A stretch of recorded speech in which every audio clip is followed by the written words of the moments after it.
It's 11 at night. You're not hungry. You just lost something, or someone said something cruel, or the day simply collapsed on top of you, and somehow your hand is already in the chip bag. You didn't decide this.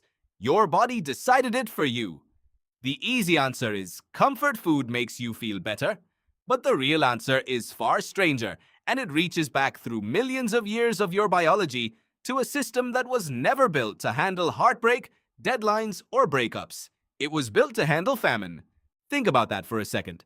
Your brain doesn't know the difference between starving on a savanna and getting ignored by someone you love. To your nervous system, both events look the same. Both register as a threat. Both flip the same ancient switch. And that switch has one job: get you to eat something dense, fast, and high in energy.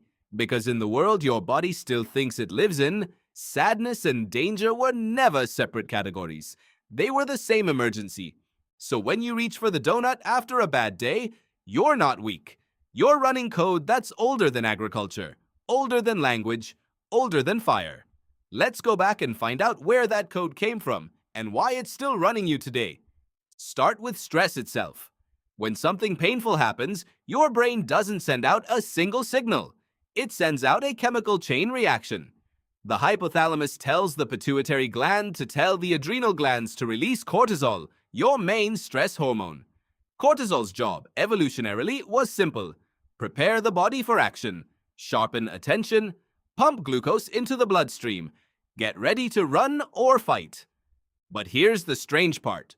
Cortisol doesn't just prepare you for danger, it also makes you crave calories. Why would a stress hormone make you hungry? Researcher Mary Dalman at the University of California, San Francisco spent years trying to answer exactly that question. Her work showed that chronically elevated cortisol pushes the body toward what scientists now call comfort food behavior, specifically a craving for foods high in sugar and fat. Her theory was elegant.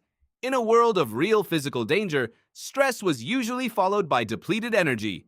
You fought, you fled, you burned calories doing it. So your body evolved a feedback loop. Stress signal goes out. Calorie craving follows close behind. It was preparation for the cost of survival. The problem is, modern stress rarely costs you any calories at all. You don't run from the email. You don't fight the bad news. You just sit there, heart racing, cortisol climbing, body screaming for fuel it will never actually spend. The craving still fires. The marathon never happens. And the fries are just sitting there in the cabinet, ready to answer a question your body asked but never needed answered.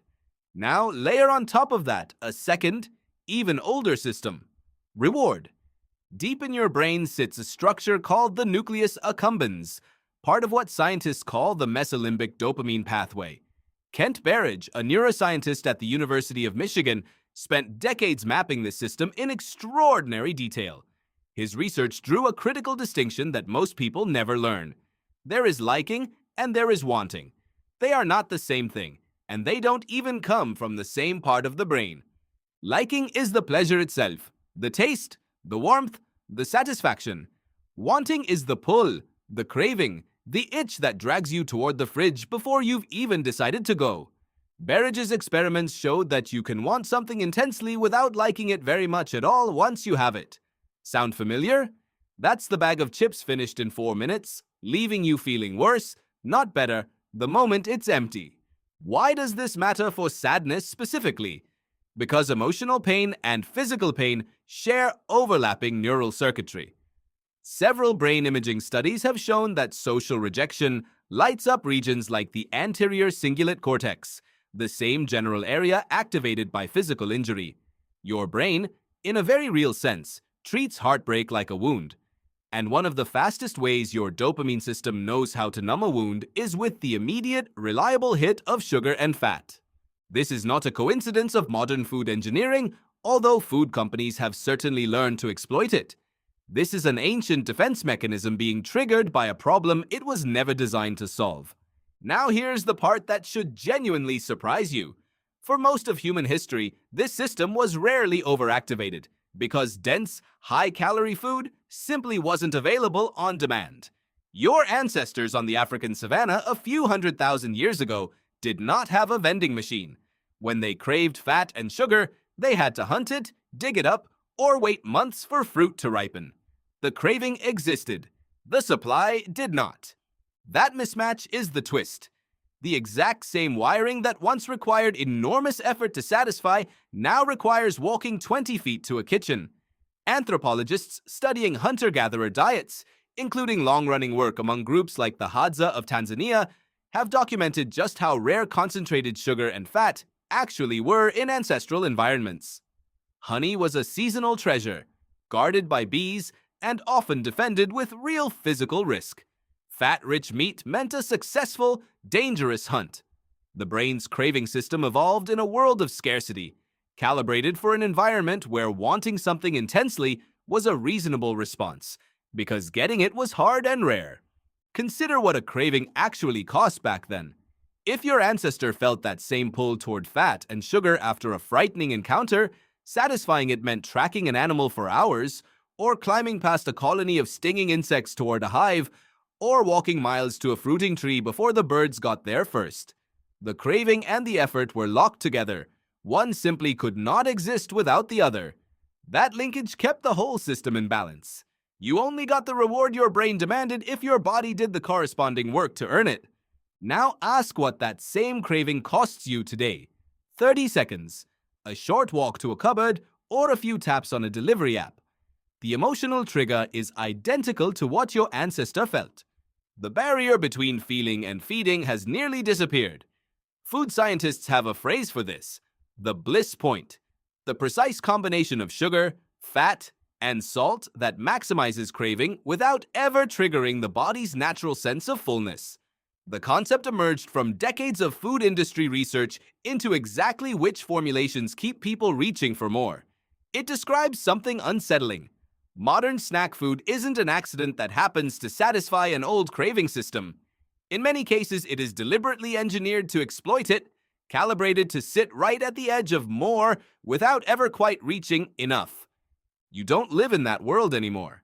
You live in a world engineered, quite literally, to short-circuit that ancient calibration, and your sadness, your stress, your loneliness, all of it still pulls the same lever that used to mean find food now or risk not surviving the season. So what actually happens biologically the moment a sad person eats a candy bar? Sugar triggers a rapid dopamine release. Fat slows digestion just enough to extend the sensation. Together, they produce what researchers sometimes call hedonic hyperphagia, eating driven by pleasure-seeking rather than hunger. A 2002 study led by physiologist Sarah Leibowitz at Rockefeller University found that high-fat, high-sugar foods specifically activate brain reward circuits tied to relief from stress, distinct from the circuits activated by regular nutrient-balanced meals. Your brain isn't just eating, it's medicating. But medicating with what exactly? A temporary blunting of cortisol, a brief dopamine spike, and then, almost immediately, the crash. Blood sugar rises fast and falls fast. The emotional relief, if it ever really arrived, fades within the hour, sometimes within minutes. What's left behind is often a second wave of negative emotion, frequently guilt or shame, layered directly on top of the sadness that started the whole cycle. The body, trying to protect you from an ancient threat, has instead created a new one. Here's the modern mirror. You are not broken for craving junk food when you're sad. You are running a 500,000-year-old survival script in an environment that no longer matches its assumptions. The script says danger means scarcity. Scarcity means crave calories. Calories means survival. But the modern trigger for that script is rarely a famine. It's a notification, an argument, a quiet apartment, a memory that surfaces at the wrong moment. Think about how often this happens without you ever choosing it consciously.